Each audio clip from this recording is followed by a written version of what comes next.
LPU ప్లేస్మెంట్ల రికార్డులు సృష్టిస్తోంది. Final year student 2.5 కోట్ల ప్యాకేజ్ పొందుతున్నారు. 1700 మందికి పైగా ఎల్పియు స్టూడెంట్స్ 10 లక్షల నుంచి 2.5 కోట్ల ప్యాకేజెస్ పొందారు. విద్యా విప్లవం ప్రారంభమైంది లవ్లీ ప్రొఫెషనల్ యూనివర్సిటీలో. వైఎస్ఆర్ కాంగ్రెస్ పార్టీ చేపట్టిన రీకాలింగ్ చంద్రబాబుస్ మేనిఫెస్టో కార్యక్రమానికి విశేష స్పందన లభిస్తుంది. ఎన్నికలకు ముందు అరచేతిలో వైకుంఠం చూపించి ఆ తర్వాత నిలువునా వెన్నుపోటు పొడిచిన చంద్రబాబు వైఖరిపై వైఎస్ఆర్సీపీ విస్తృతంగా జనంలోకి వెళ్తోంది. జనంతో క్యూఆర్ కోడ్ను స్కాన్ చేయించడం ద్వారా చంద్రబాబు మోసాలను నేరుగా ప్రజల దృష్టికి తీసుకెళ్తోంది. వైఎస్ జగన్ ఇటీవలే జిల్లా పార్టీ అధ్యక్షులు, ఎమ్మెల్యేలు, ఎమ్మెల్సీలు, రీజనల్ కోఆర్డినేటర్లతో ఒక సమావేశాన్ని నిర్వహించారు. ఈ సందర్భంగా రీకాలింగ్ చంద్రబాబుస్ మేనిఫెస్టో కార్యక్రమాన్ని ప్రకటించారు. 4 దశల్లో 5 వారాల పాటు ఈ కార్యక్రమాన్ని రాష్ట్రమంతటా నిర్వహించాలని ఆయన పిలుపునిచ్చారు.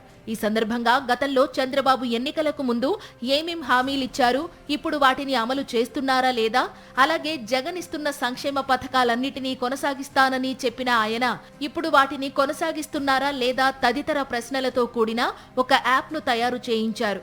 క్యూఆర్ కోడ్ను స్కాన్ చేయడం ద్వారా ఇవన్నీ ప్రజల ఫోన్లలో కనిపిస్తాయి. దీన్ని ఓపెన్ చేసి చూస్తే చంద్రబాబు మోసాలన్నీ బయటపడతాయి. ఈ కార్యక్రమాన్ని విస్తృతంగా జనంలోకి తీసుకెళ్లేలా వైఎస్ఆర్ కాంగ్రెస్ పార్టీ అధిష్టానం నిర్ణయం తీసుకుంది. అందులో భాగంగా తొలుత అన్ని జిల్లా కేంద్రాల్లోనూ పార్టీ అధ్యక్షులు, రీజనల్ కోఆర్డినేటర్ల సమక్షంలో ఈ క్యూఆర్ కోడ్ను స్కాన్ చేయించేలా చర్యలు చేపట్టారు. ఇప్పటికే అనంతపురం జిల్లా బుక్కరాయ సముద్రంలో జరిగిన కార్యక్రమంలో party state coordinator Sajjala Ramakrishna Reddy పాల్గొన్నారు. ఇప్పుడు చంద్రబాబు నాయుడు ఏమేం చేయలేదు, అలాగే ఎలా మోసాలు చేశాడు, ఎంత దుర్మార్గంగా వ్యవహరిస్తున్నాడు, వ్యవస్థలన్నింటినీ ఎట్లా భ్రష్టు పట్టించాడు, ఇవి చెప్తూ పోవాలంటే బహుశా వారమైనా సరిపోయట్లేదు.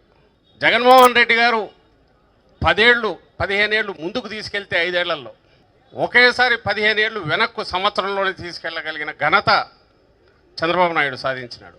ఆ రకంగా రికార్డ్ అయింది.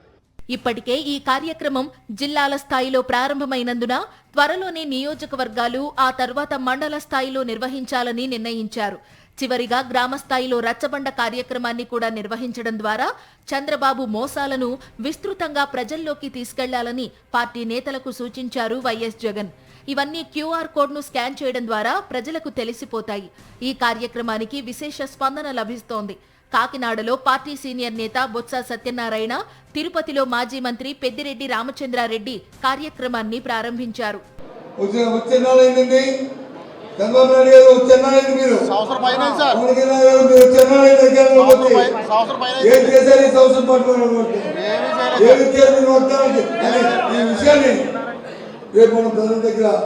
గ్రామాల్లోకి వెళ్ళినప్పుడు, గ్రామ సభ పెట్టినప్పుడు అక్కడ ప్రజలతో మనం చెప్పుకోవాల్సిన అవసరం ఉంది.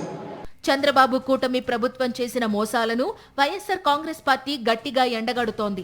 ఇప్పటికే ప్రభుత్వం ఏర్పడి ఏడాది పూర్తవడంతో ప్రజల పక్షాన పోరాటం చేసేందుకు పూర్తి స్థాయిలో సన్నద్ధమైంది.